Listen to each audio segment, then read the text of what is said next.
It was just a lazy Tuesday, the kind where nothing feels urgent and time drips slower than usual. I was scrolling my newsfeed, half reading headlines I'd already forgotten, thumb moving on its own. The rain had been loud all morning, not violent, just relentless, tapping windows like it had nowhere else to go. Now the kettle was cooling, and the toast had gone cold.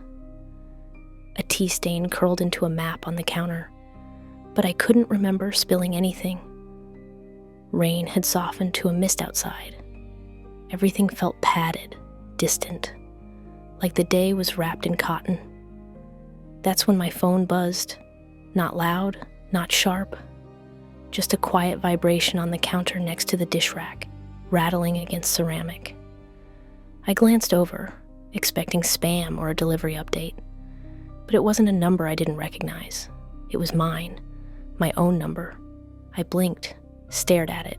Same area code, same last 4 digits, exactly mine. Incoming call, me. No name, no photo. Just my number staring back like a mirror that shouldn't exist. I didn't answer. Not out of fear. Not yet. More like confusion that slid just low enough into discomfort to make me hesitate. It rang 5 times, then stopped. I stood there, fingers dripping, the sponge in my hand already forgotten. By the time I dried my hands and picked it up, the screen had gone dark again. No notification, no missed call in the log, not even under recents, like nothing had happened. But I saw it. I know I saw it. I checked the time, 3:33 p.m., which meant nothing, which felt like it should mean something. I brushed it off, told myself it was a glitch, a fluke. I'd been meaning to update my phone for weeks. Still, I restarted it, just in case. The rest of the day passed without event. I reheated leftovers, half-watched a documentary I couldn't remember the name of, and left the dishes soaking longer than necessary. Evening slid in quietly. Shadows stretched just a little too far across the floor. But nothing strange. Nothing until 2:08 a.m. That's when the voicemail icon appeared. No buzz, no ring. Just suddenly there. Waiting. I sat up in bed, not really awake, but not really dreaming anymore either. One new voicemail.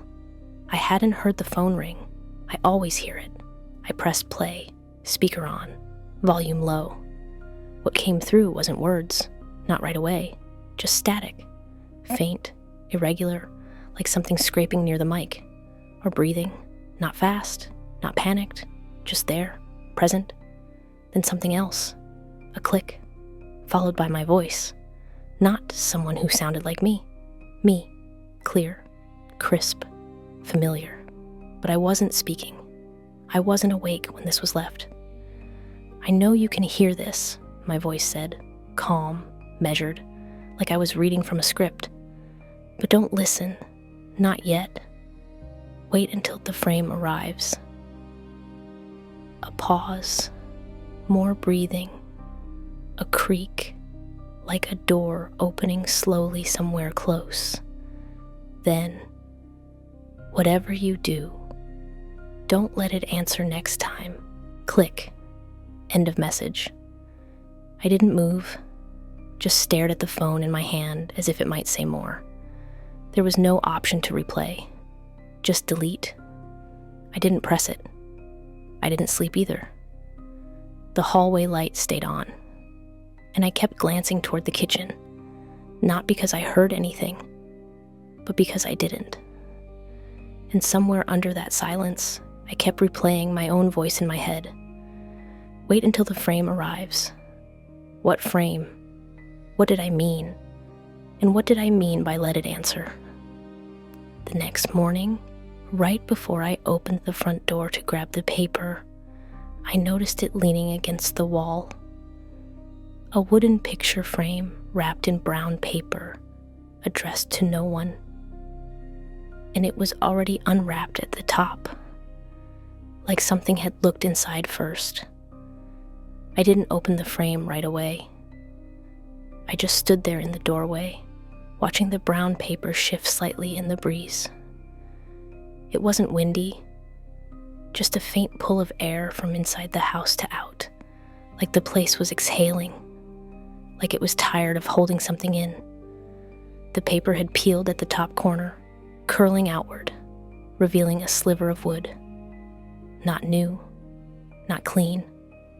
Old varnish with faint scratches. Worn, like something that had been touched too often by hands that didn't love it. It didn't have a return address. No name. No label. I don't remember bringing it inside. I just remember it being there. And then, somehow, already resting on the kitchen table. The brown paper crackled as I unwrapped it. Slow, cautious, like peeling back gauze from a wound I didn't want to see. It was a photo frame, empty, but not quite.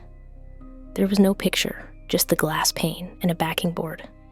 But behind the glass, faintly fogged on the inside, were prints, fingertips, pressed from within, 5, uneven, like someone had leaned their whole hand against the inside of the frame, from the wrong side.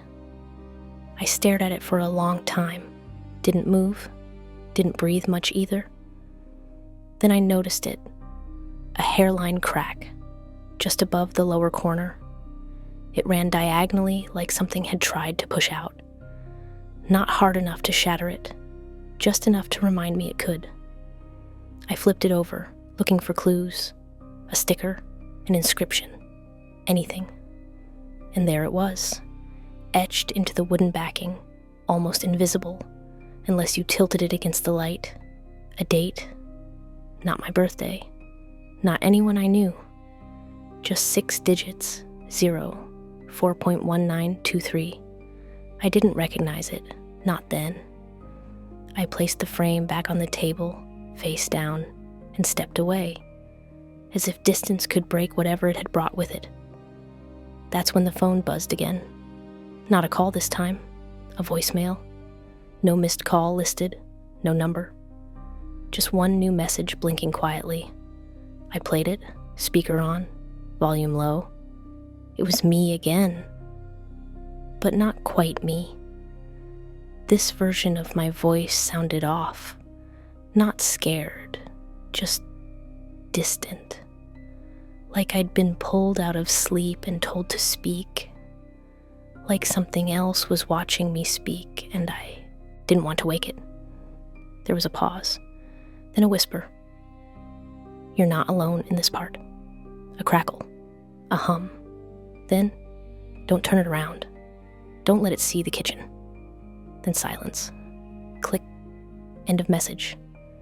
I turned toward the frame. It was still face down. Still.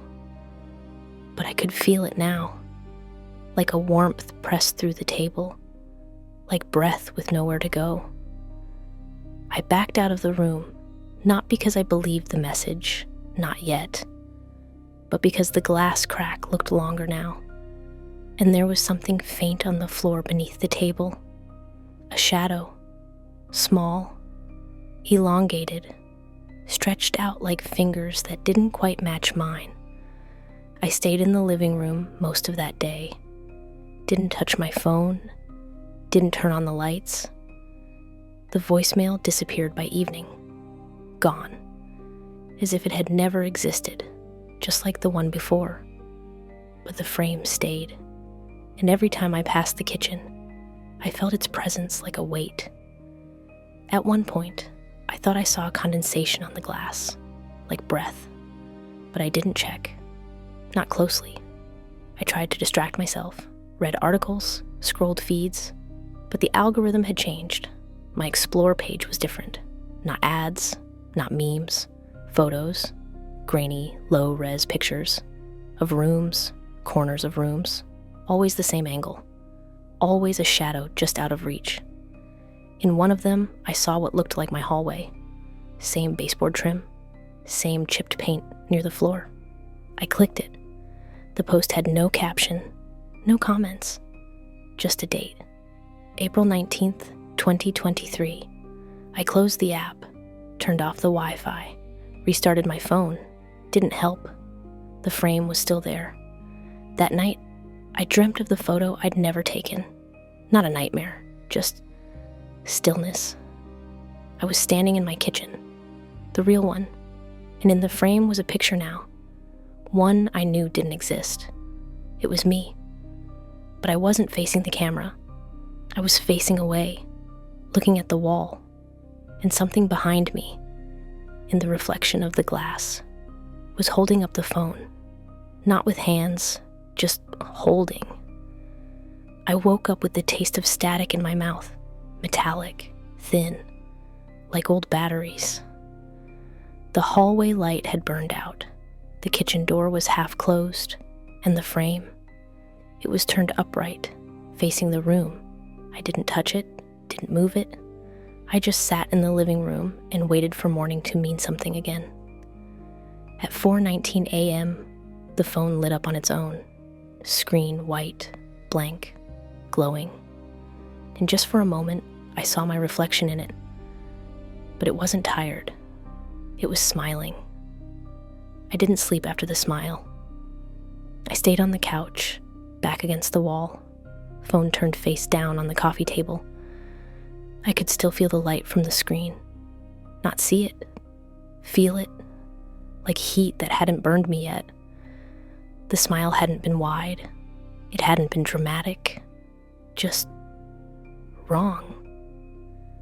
The kind of smile that knows something I don't.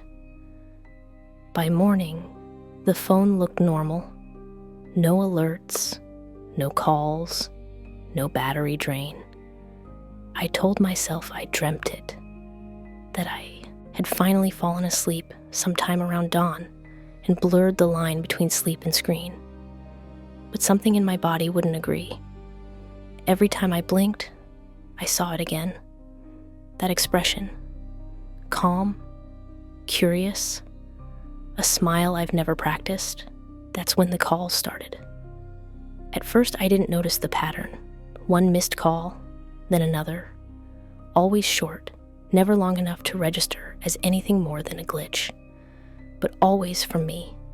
My number, my name, no voicemail, no texts, just silence and absence. By the fourth day, they came at exact intervals. 2 a.m., 4:19 a.m., 3:33 p.m., each one matching a time I'd already lived through in some strange way. A timestamp in a voicemail, a moment from the mirror, a frame arriving on the doorstep. I answered once, not because I was brave, just because I was tired. Hello? No sound, but not empty. There was something there, something waiting. I held the phone to my ear for 30 seconds before hanging up. And during those 30 seconds, I heard it, breathing, not labored, not frantic, just steady.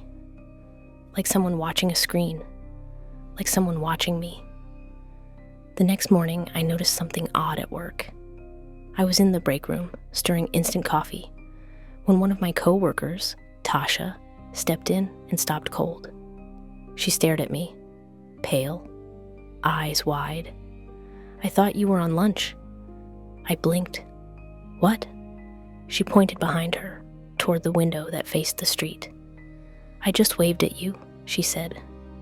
You were standing across the road by the benches. You waved back. Same clothes, same... She trailed off. Her voice went flat. I didn't go outside, I said quietly. She didn't respond, just walked out. That night, I watched my reflection closely. I brushed my teeth in the dim light of the bathroom, phone playing soft music on the counter. Nothing dramatic, just routine. But I noticed something. My reflection wasn't keeping up, not the whole time, not dramatically, but every few seconds it lagged, like buffering. I'd raise my arm and it would pause for a beat too long. I'd blink and my reflection wouldn't, just watched. I turned the light off, sat on the edge of the tub in the dark. I didn't want to catch myself smiling again. Later, I tried recording myself, video, front camera, just to test it. A 10-minute clip of me sitting in silence, staring straight ahead. When I played it back, everything seemed fine. Normal speed, normal behavior, except one frame, one out of thousands, at the 4:19 mark. I wasn't looking at the screen anymore. I was looking past it, off to the left, where the frame sat on the kitchen shelf. And my mouth was open, not like I was speaking, like I was about to.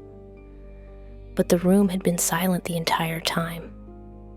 No sound, no whisper. I deleted the video, then emptied the trash, then shut off the phone completely and left it under a stack of towels. It still rang that night. I heard it through the walls. 2 a.m., the same time as before. The next day, I stayed home from work. The light in the apartment felt wrong, either too dim or too white. I couldn't tell. I sat in the living room with the blinds half drawn, trying not to blink too often. It felt like something was mimicking the space, as if I was in a copy of my apartment, slightly misaligned. The air tasted different. The silence felt padded. At one point, I reached for the remote, and it wasn't where I'd left it. It was 3 inches to the left. I checked the fridge. One of the yogurts was open, the foil peeled halfway back. I don't eat yogurt. I checked the laundry basket.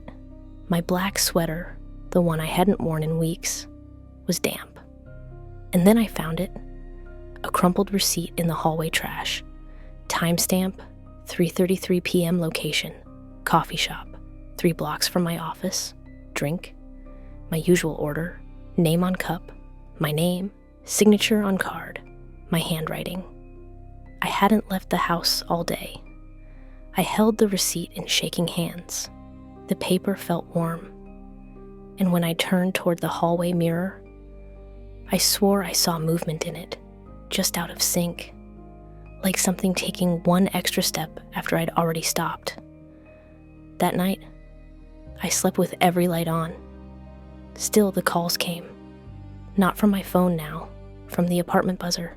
3 sharp tones at 4:19 a.m. No one on the screen, just static. I didn't answer. I didn't move. I just stood in the kitchen, barefoot, watching the dark stretch toward the floor like it was reaching. The frame on the shelf had fogged up again. 5 fingerprints, same pattern. Only this time, they weren't mine. The next afternoon, a message appeared in my inbox. No sender, no subject. Just one line of text. You were supposed to wave back. I stared at the message for a long time.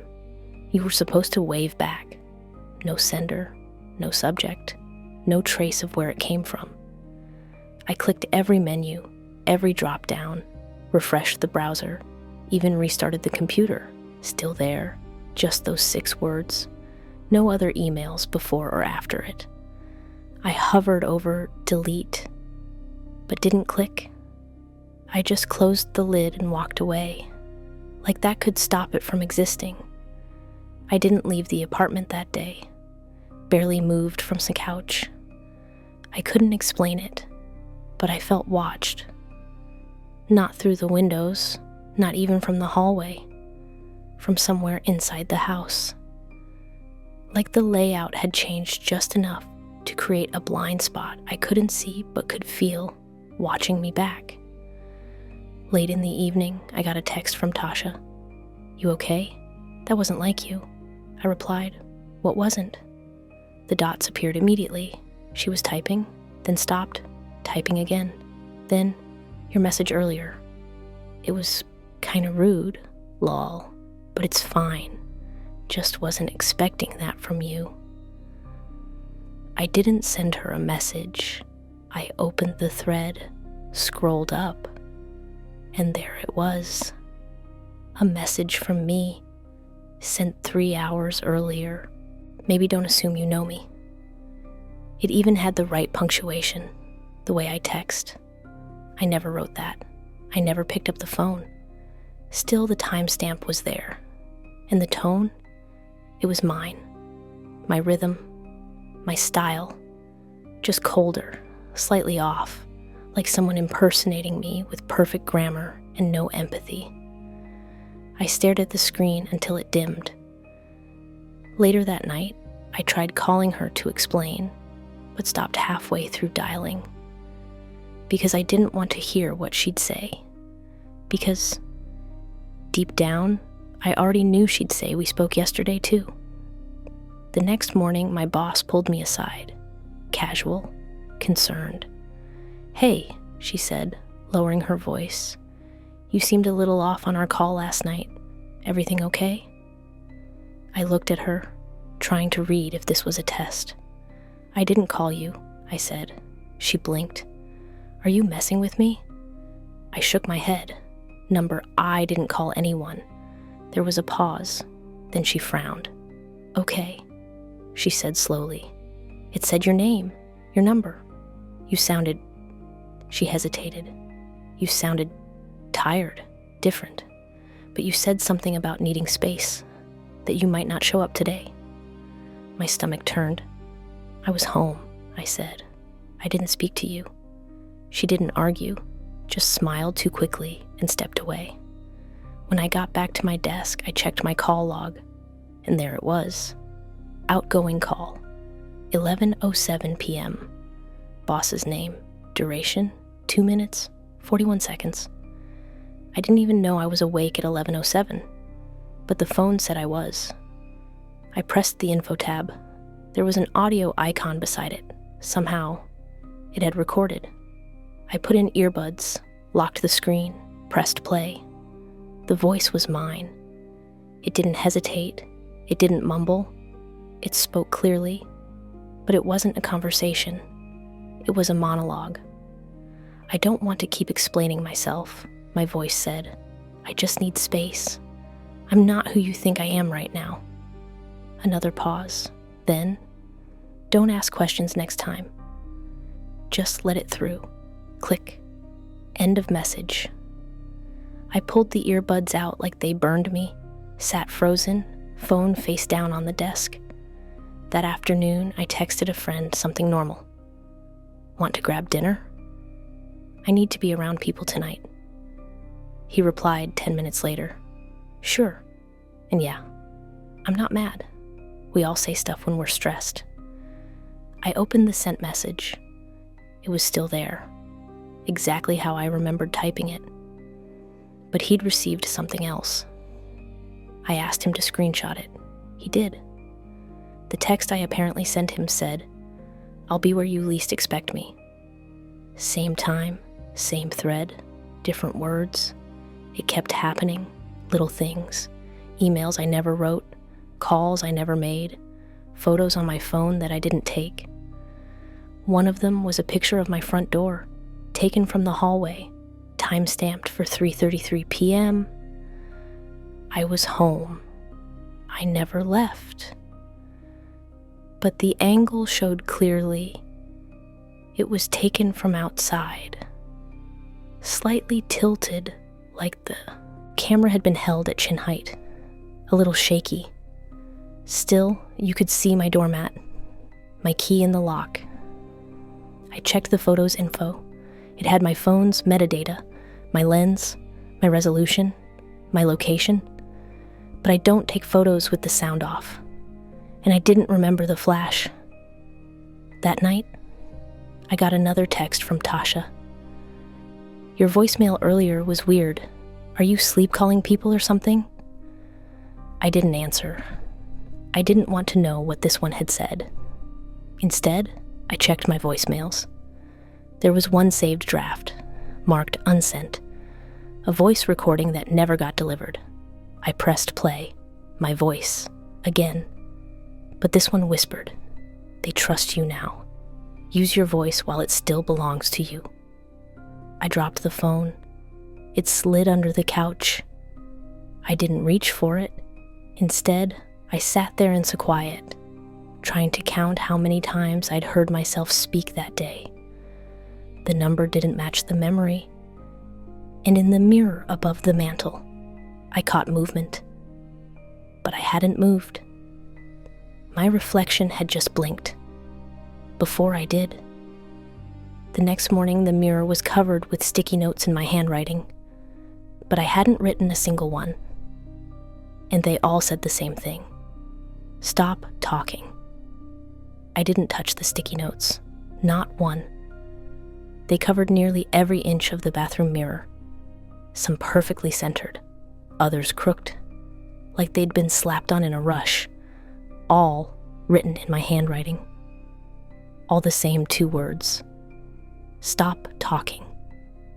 I stood in the doorway and stared, the electric hum of the bathroom light deepening the silence between my breaths. I should have peeled them off, should have thrown them out. Instead, I closed the door slowly and didn't go back in. The apartment had grown quieter, not peaceful, not calm, just quiet, like it was waiting for something to start again. That morning, brushing my teeth in the kitchen sink, I heard it, a hum, software melodic, coming from behind me. I wasn't humming, not even breathing through my nose, but I could hear it, echoing faintly, like it was inside a tin can pressed against the back of my skull. No tune I recognized, just a loop of 4 or 5 notes, repeating like a lullaby written in reverse. I turned toward the hallway mirror. It was clean, empty, just me. I moved closer. The moment I raised my hand to adjust my hair, I saw it, a flicker, barely there. My reflection didn't move at the same time. There was a delay, maybe half a second, but enough to make my heart drop into my shoes. I froze. My reflection didn't. It finished tucking the strand of hair behind its ear, then blinked once, deliberate, slow. I backed away from the glass without turning around. I didn't want to give it my back. I didn't want to break eye contact. The moment I stepped fully out of view, the hum stopped. That was the first night I slept without mirrors in the room. I took down the one by my bed and draped towels over the TV and microwave. I didn't own many, but suddenly they felt everywhere. Reflective surfaces were no longer just reflections. They were doors, thin, shining, listening. I stopped brushing my hair altogether, but I still heard the humming in the shower drain, in the phone speaker, sometimes faintly behind closed drawers. It followed me without moving. I left my phone off most of the time now. Still, somehow, the battery dropped like it had been used. The call log would reset. New entries would appear and vanish. No caller ID, no number, just mirror, mirror, mirror. Always 3 in a row, always at night. The worst was what came next. I was brushing my teeth in the dark. I didn't like lights anymore. They cast too many shadows. When I felt the faucet breathe, I know how that sounds, but it wasn't water, it wasn't air. It was breath, warm, steady, and too aware of itself. I froze, toothbrush still in my mouth. That's when the mirror, the one I'd left covered, whispered. It didn't creak, didn't rattle. It whispered. My voice. Pick up next time. I didn't scream. I just walked out. Left the water running, foam still on my tongue. Sat on the couch with the TV off and stared at the black screen. There I was. My reflection. Just barely visible. Faint, soft lit from the hallway glow. I raised my hand. So did it. I smiled. It didn't. Its mouth stayed flat, almost disappointed. Then it opened. No sound. Just movement. My lips, slowly shaping one word I couldn't hear. I leaned forward, The screen flickered. The reflection was gone. Just me again. I didn't move for almost 20 minutes. The hum returned the next night. Not from the mirror, not from the faucet, from my mouth. I was sleeping, or thought I was, when I woke to my own voice, humming. My lips were moving, not wide, not exaggerated, just enough to make sound. The same melody as before, looping in my throat like it didn't need my permission anymore. I clamped my mouth shut. The humming stopped. The next morning, my bathroom mirror was bare again. No sticky notes, no residue, as if they'd dissolved overnight. But written faintly in the steam of the glass were 4 words. Now it remembers you. I didn't shower that day, didn't turn on a faucet, didn't brush my teeth. I covered the mirror again, this time with duct tape and newspaper, and avoided the hallway altogether. But that night, brushing my hair for the first time in days, I made the mistake of doing it in front of the dark kitchen window. And there, in the black glass, behind my own reflection, something blinked. But I hadn't. I stared. It smiled, the same thin-lipped, gentle smile I'd seen that first night in the phone screen. Then its lips moved. I leaned closer. No sound. Just shape.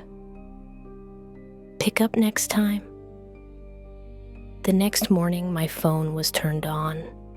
Screen cracked slightly, front camera dusted with fingerprints.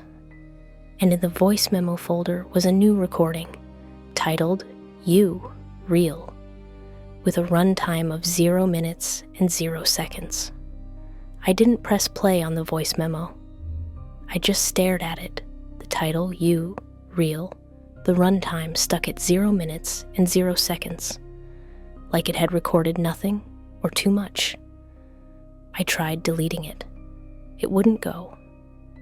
Each time I tapped the trash icon, the screen flickered for a second, like it was trying to redraw itself, like it was thinking. Then the file stayed, still there, unchanged. I powered the phone off, but later, when I glanced across the room, I saw the screen lit again, faint glow spilling over the desk like someone had left a candle burning. That was the first night I stopped sleeping with the door closed. The calls had slowed the past few days. Fewer disruptions, fewer voicemails, fewer distortions in the mirror. For a moment, I let myself believe it was over, that maybe whatever it was had gotten bored or full. But then I tried blocking the number, my number, again. I'd done it before, but this time I was methodical. New app, new settings, set it to send anything unknown straight to voicemail, changed notification tones, rewrote shortcuts. It felt like trying to shut a window in a house without walls. The next night, the phone rang. Unknown caller, no ringtone, just the screen lighting up. Slow, like a sunrise I didn't ask for. I let it ring. It stopped after one tone.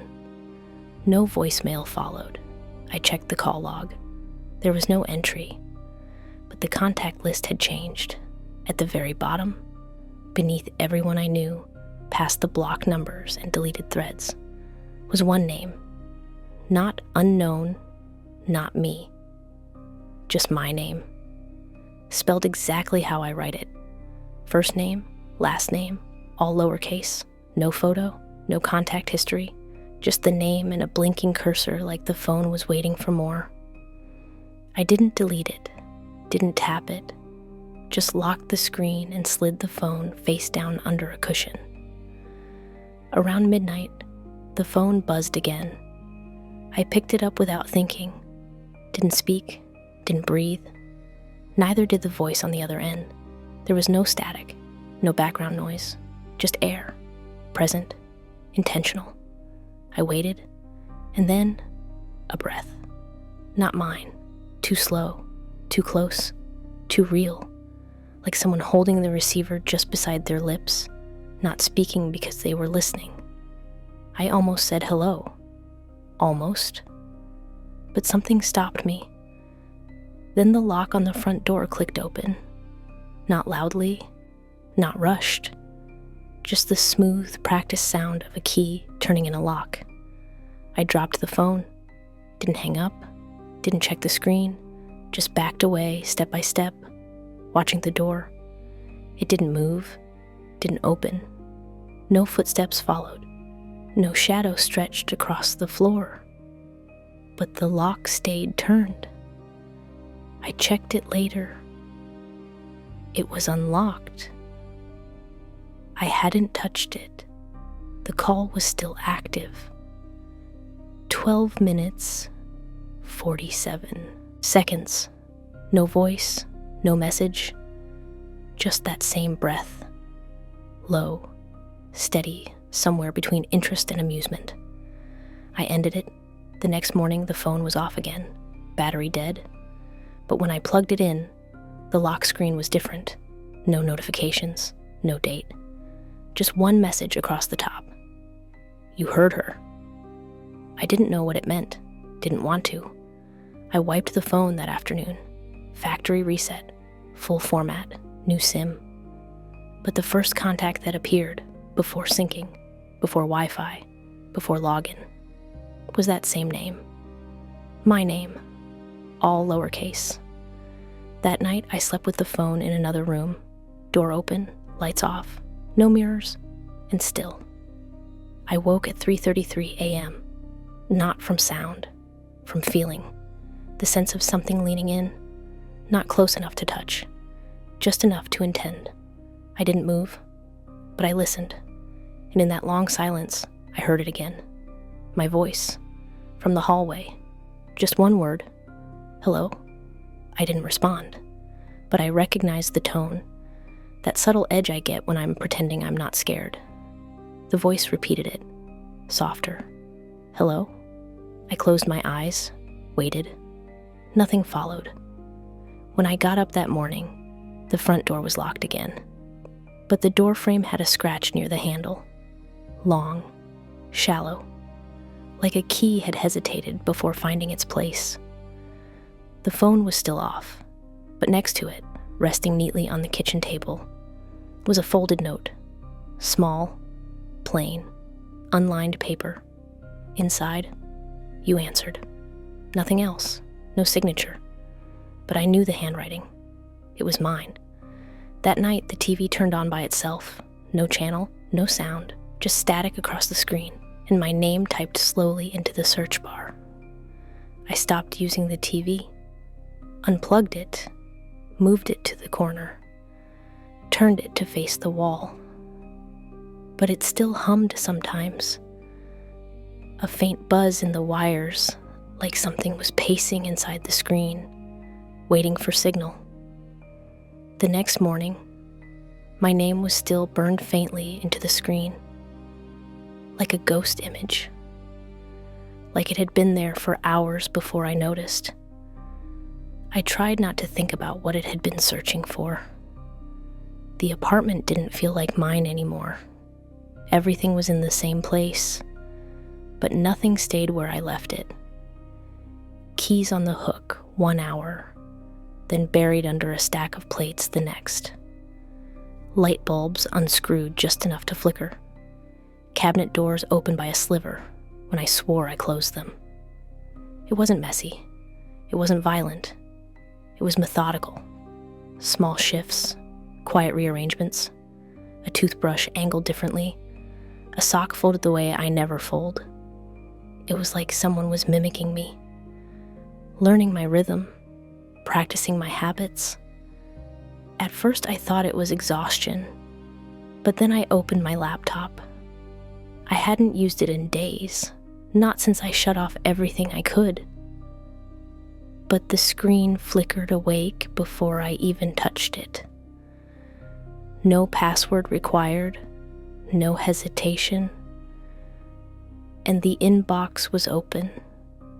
Sent messages I didn't write, subject in lines I didn't recognize. It's me. I can help you, remember? I'm almost home. Each message sent to one email address. Mine. My full name, personal email. Sent to itself. And every message had been opened. That night, I deleted everything.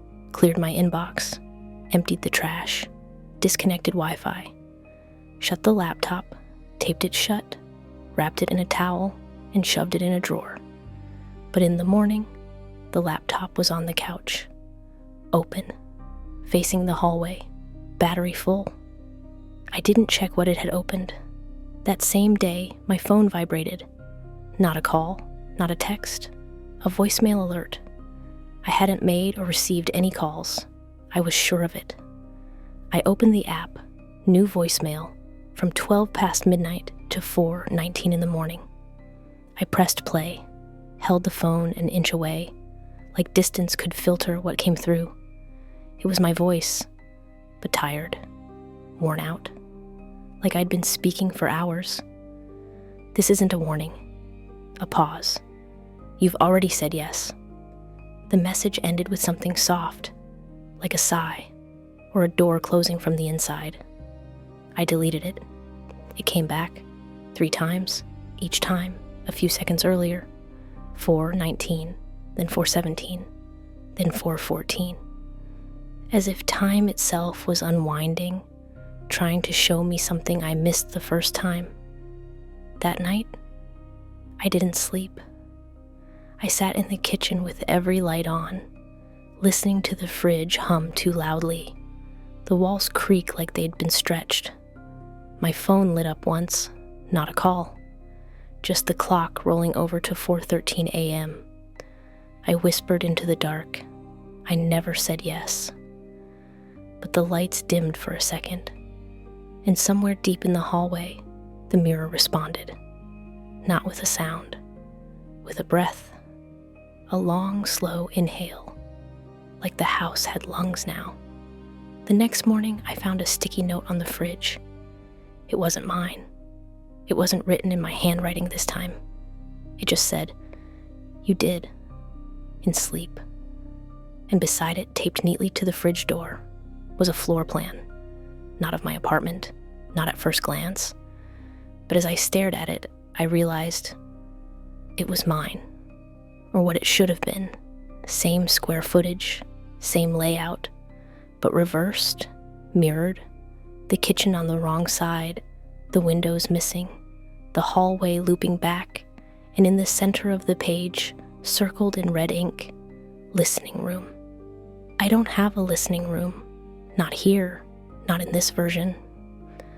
I folded the paper and tucked it away in a drawer I never use. But all day, I felt a pull, like something in the house had shifted to match the plan. A door where there wasn't one, a wall slightly further away. That night, the voicemail returned, but not as a file. This time, it was a dream. I was in my kitchen. The lights were off, and I was speaking softly into nothing, like a phone call that had no device. The words weren't mine. They came out slow, rhythmic, like reading something I couldn't see. I won't close the door. I'll leave the hallway light on. I'll be quiet this time. Then the call ended, and I turned to face the mirror. Except it wasn't glass anymore. It was a hallway, lit by a single flickering bulb. And at the end of it, someone stood, still, shadowed, hands at their sides, wearing my face like a memory I never trusted. I woke up with a pressure in my chest, like I'd inhaled too much silence. Checked the phone. No missed calls, no voicemails. But the Notes app was open, one word typed, "Welcome." And just before the screen dimmed, I watched my reflection blink. Once, slowly, and this time, I didn't feel it happen in my body. I never meant to record myself sleeping. I was scared of what I'd find. But fear turned out to be a worse roommate than truth. That night, I set my phone on the dresser, camera angled toward the bed, microphone on. I told myself it was just precaution, a way to disprove the things I kept half remembering in the mornings. Sleep paralysis, hypnagogic hallucinations, stress. I fell asleep with the light on. I don't remember dreaming, but I woke up feeling watched. That thick, static heaviness that clings to the skin like humidity, like something had been leaning too close. It was 4:17 a.m. I reached for the phone with a kind of dread I hadn't felt before, like lifting a sheet off something that might still be breathing. The recording was still going, 6 hours and change. I stopped it, saved it, waited until the sun crept over the blinds before I pressed play. The first 3 hours were nothing. The usual shifting, the rustle of sheets, the click of the heater. Normal. Then came the voice. At exactly 3:12 a.m., there was movement. Not just the blanket pulling, not the creak of the mattress. Movement, a soft shuffle. Then my voice, clear, calm, but wrong, in the way a childhood photo looks off when the eyes don't quite match memory. "She's almost ready," I said. But I didn't remember saying anything. The voice was low, focused, like it had spoken the line 100 times before. Then the bed shifted again, faint, like someone sitting upright. And I heard the rustling sound of something being picked up. I never answered a call, but on the video, I did. At 3:12:46, I reached out with both hands, holding something invisible, and raised it to my ear. Then silence. 10 seconds. No movement. No blinking. Just me, seated upright, listening. Then I spoke again. "Not yet. She's still watching." Still watching who? Myself? I didn't move again for 2 full minutes. Then slowly, I laid back down. Blanket undisturbed, arms by my sides, as if nothing had happened. The video ended with me still asleep, breathing evenly. I watched it twice. The second time, I noticed something in the background. A sliver of reflection in the black screen of the TV across the room. A faint light. The shape of someone standing in the hallway. Still. Not moving. Not approaching. Just there. I paused the frame, zoomed in. There were no features, just a silhouette, a presence in negative space. But the outline of the head, it looked like mine, not quite. Just enough to pass in a blurry photo, just enough to fool someone at a distance. I deleted the recording, emptied the trash, factory reset the device. But later that day, when I went to open a new note, the app auto-suggested a title, 3:12. I didn't type that. That afternoon, I stopped by a friend's place, told them I needed a break from my apartment, needed air. I didn't mention the rest. We watched something forgettable. I didn't speak much. I didn't trust my voice anymore. Halfway through the evening, my friend turned and said, "You're really good at not blinking." I didn't understand. She laughed a little, nervous. "I saw you watching me earlier. You were standing by the hallway. You just stared, didn't move, didn't blink." I shook my head. "I never left the couch." She paused. "You sure?" I nodded. She didn't press it, but after I left, I checked my call log. 1 outgoing call, 3:12 a.m., to her. Duration, 0 minutes and 0 seconds. I asked her about it the next morning. She swore she never got it. But she did say something else. She said I left a voicemail, just static. Then my voice, whispering one line, "You saw me too soon." She blocked the number. I couldn't blame her. The following night, I dreamt I was holding something to my ear, But it wasn't a phone. It was a mirror. Small, round, fogged around the edges. And on the other side, a mouth. Mine moved slowly. Almost ready. I jolted awake to the sound of my own breath catching. The phone beside me was glowing. Camera open, front-facing, recording. Runtime, 3:12. I didn't press record, didn't even unlock the phone. But when I checked the video, there was no image, just a black screen. And the audio, faint, warbling, was a voice saying, "Don't stop speaking. She's almost listening." The next morning, my voice cracked when I tried to say hello to the mailman. It felt raw, overused, like someone had been using it all night while I slept. When I finally opened the fridge to get some water, I found a note tucked between the shelves. My handwriting again. "Remember, the mouth isn't the only way in." I tried logic again. It had stopped helping weeks ago, but I clung to it like a fraying rope. I told myself I was tired, stressed, hallucinating maybe, but I still called tech support, just to be sure. I gave them every call log, every timestamp, every screenshot I'd saved, the ones that hadn't mysteriously vanished overnight. I asked them to trace the number, to tell me if it really was mine. After 2 hours and 3 transfers, the final tech whispered into the line, low and cautious, "This number doesn't exist in the system." I asked what that meant. She paused. I could hear her checking something, typing lightly, hesitating, then flatly, "It's coming from a device that isn't on any network. It's not possible." I asked for clarification, but the call dropped. When I called back, the line was dead. That was the last time I used tech support. I told myself I needed proof. Real human confirmation. So I asked my sister, someone who knew my voice, to call me. She was reluctant, but agreed. She dialed.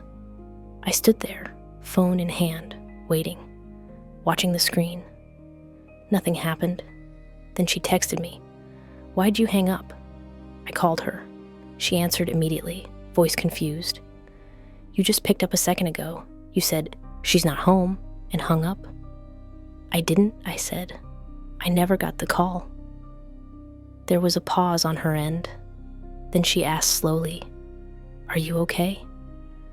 But something about the way she said it made me wonder if she meant it, or if she was reading from a script. I ended the call, checked my logs. No incoming calls, no missed calls, nothing from her number. But under recents, buried between blank entries, was a contact labeled, whispered, "No number, no icon, just parentheses." And when I tapped it, the screen flickered once, then returned to home. I stared at the phone for a long time. Later that day, I left the apartment, tried to walk it off. Fresh air, other people, normal things. I needed to know the world still existed outside this room I barely trusted anymore. I left the phone behind. I needed to feel alone again. But as I walked past the corner store, someone tapped me on the shoulder. A stranger, mid-40s, polite face. "Hey," he said. "Sorry, but didn't you just ask me for directions?" I blinked. "No," I said. He tilted his head. "You sure?" You walked up, pointed down the block, and asked about the nearest bus stop. I hadn't spoken to anyone all day. "Maybe someone who looks like me," I offered. He shook his head. "Number same voice, same jacket. You even said your name." Then, almost nervously, he added, "But you looked different when you said it, like you were forcing it." I left without responding. When I got home, the phone was on the floor by the door. Not where I left it. The screen was lit. Call duration, 6 minutes and 12 seconds. Outgoing. To a number I didn't recognize. but the area code was local. My neighborhood. I didn't press redial. Didn't need to. Because a few minutes later, I got a voicemail. I played it. It started with silence. Then my voice. Not like the others. Not recorded, not flattened. Live, real, present. "She's not home," I said. The voice sounded bored, dismissive, like it was talking to someone who already knew the answer. Then a pause, a whisper, just off mic. "But she's listening." Click. End of message. I deleted it. It reappeared, this time with a transcript. "Voicemail from you, transcribed. She's not home, but she's listening. Don't say her name." I hadn't said that last line, not in the audio, not anywhere, but somehow the phone knew I would've. That night, I left the phone in the fridge. Not for any reason, just instinct. The furthest, coldest place from where I slept. Still, I woke up to a ringing, but not from the phone, from the kitchen faucet, high-pitched, repeating, mechanical. I approached slowly, heart racing, turned the handle. Water poured, clear, normal. But beneath it, the gurgle formed syllables. At first I thought I was imagining it, but when I leaned closer, just above the drain, I heard it clearly.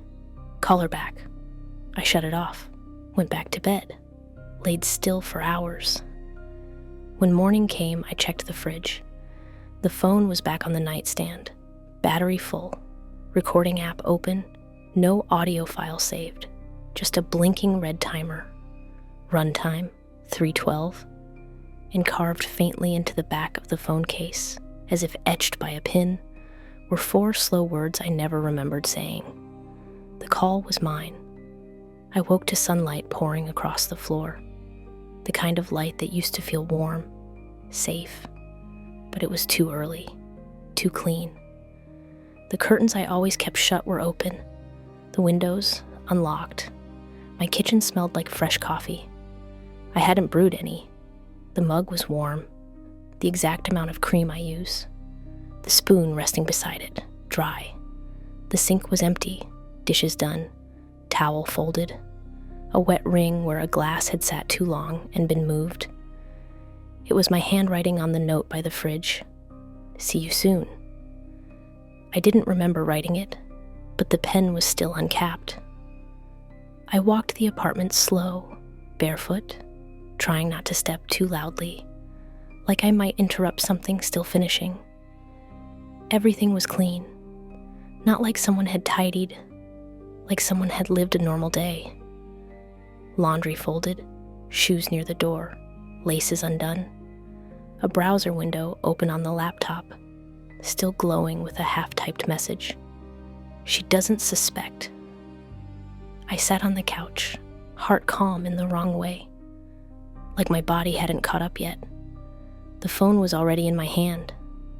I didn't remember picking it up, didn't remember turning it on, but it was unlocked. Nothing in the call log, nothing in texts. Every message, photo, file, gone. As if reset, except one, a contact, sitting at the very top of the list.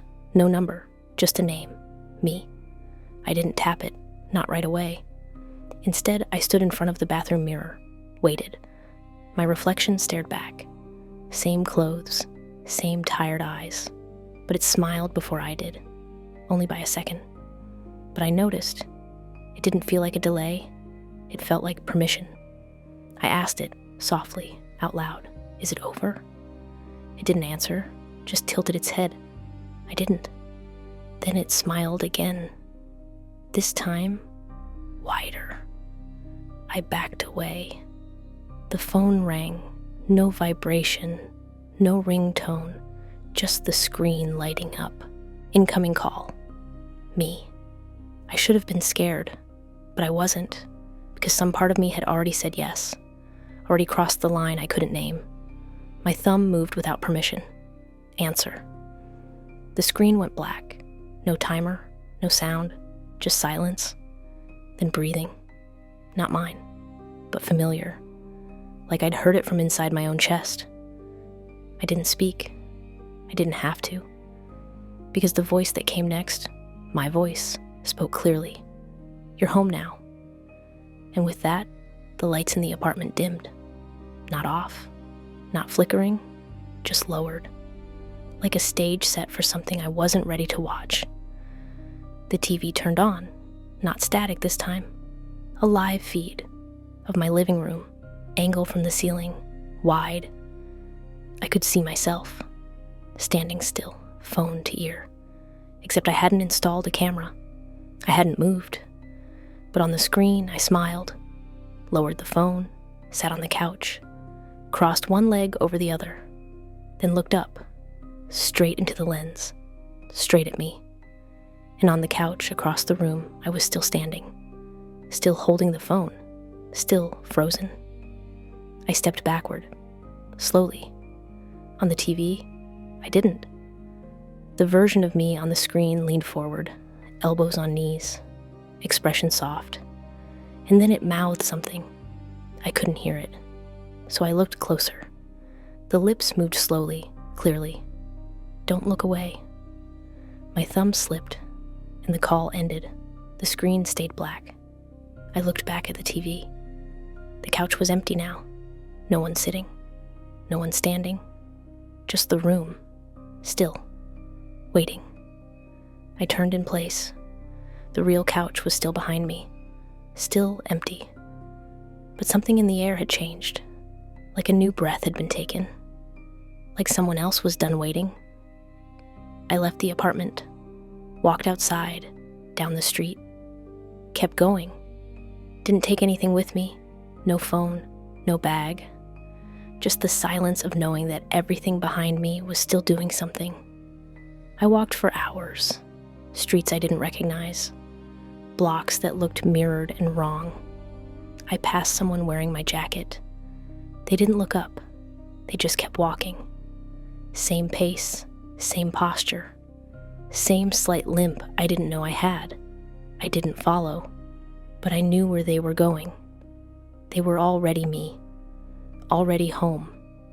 I found a bench on a quiet street, sat down, tried to remember what day it was, what year, what version of me this was. I reached into my pocket, out of habit, and found a slip of paper folded once. No message, no handwriting, just an outline, a map of my apartment, but mirrored, again. And at the center, one room highlighted, listening room. I closed my eyes. Listened. Nothing. No voices, no footsteps, not even breath. But I could feel it, the shape of it, the hum of a presence that had finally gotten tired of asking. And when I opened my eyes, I was already inside again. And just before the hallway light flickered out, I saw a second shadow stretch beside mine. But I hadn't moved